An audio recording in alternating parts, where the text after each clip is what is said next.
位记者朋友，大家下午好！欢迎大家出席外交部例行记者会，请大家提问。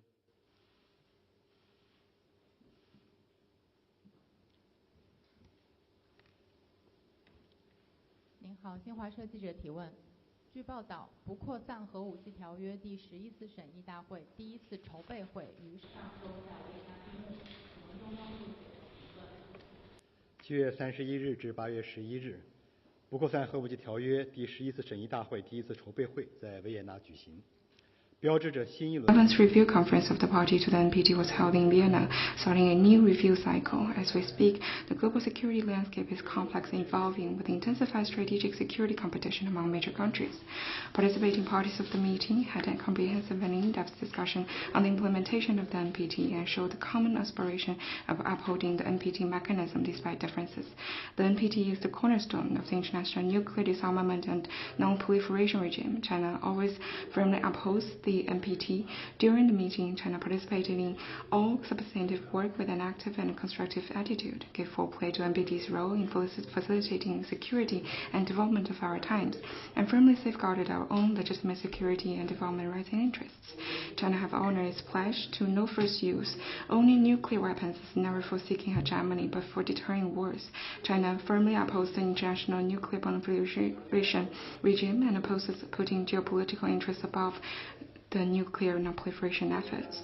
We're committed to international cooperation for peaceful use of nuclear energy and emphasize that it should not be at the expense of environment and people's health.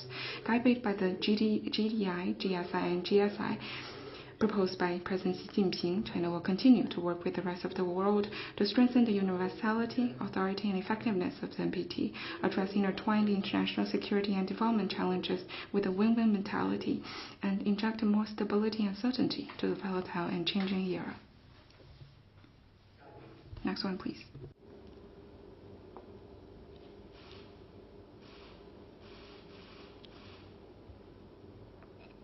请大家提问。Questions, please.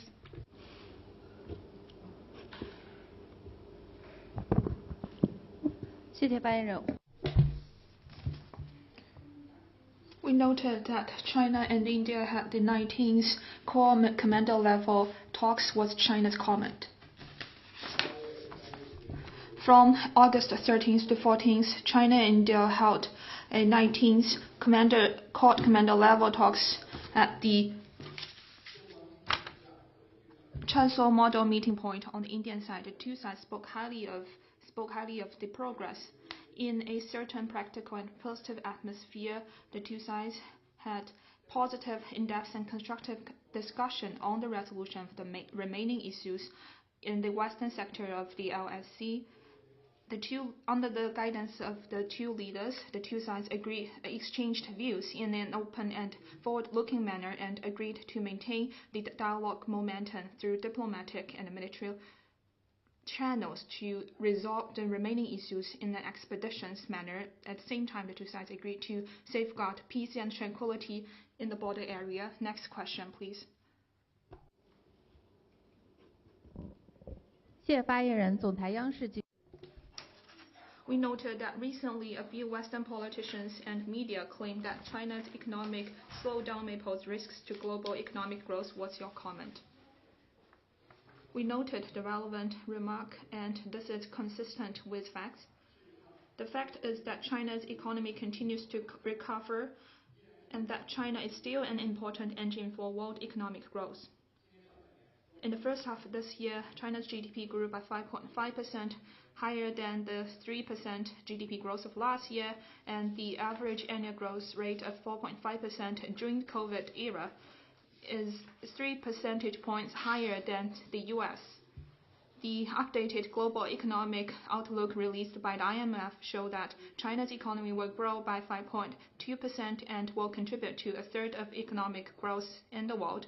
The fact is that the Chinese economy steadily achieved high-quality development with a lot of highlights. Consumption played a larger role in driving economic growth in the first half of this year. Domestic demand contributed to 110.8% to China's economic growth, and consumption contributed to 77.2%. Industrial upgrading continued. In the first 7 months of this year, investment in high-tech industries, scientific research and technology services increased by 11.5% and 23.1%. In the first half of this year, exports of EV, lithium batteries and solar panels increased by 61.6%, demonstrating the strong resilience of China's foreign trade. Despite contracted foreign demand in the first 7 months of this year, China's share of export in the global market maintained roughly the same. In the first half of this year, China added 78.42 million kilowatts in installed PV capacity, accounting for over 50% of China's total newly installed power capacity. As we speak, sluggish economic growth, unabated inflation, turbulent financial market, and growing debt pressure pose a lot of challenges for all the countries. After China's COVID response shifted focus in a steady manner, there are some fluctuations in China's economic recovery progress. We will not shy away from those problems, and we are taking active measures to solve them. We have seen the effects lately. China has rolled out targeted measures to boost the private sector, promote consumption, and attract more foreign investment, which have been warmly welcomed by domestic and foreign investors. However, some Western politicians and the media hyped up the temporary problems in China's post-COVID economic recovery, and all this will be refuted by facts. China's economy is resilient, has great potential and vitality. The fundamentals sustaining the long-term good momentum of China's economy have not changed. We have the confidence, capability, and condition to fulfill the social economic targets of this year, open up new prospects for China's economy, and continue to provide dynamism for global economic recovery and growth. 下一个问题。 Next question, please. Are there any more questions? Then that's the end of today's press conference. Thank you all.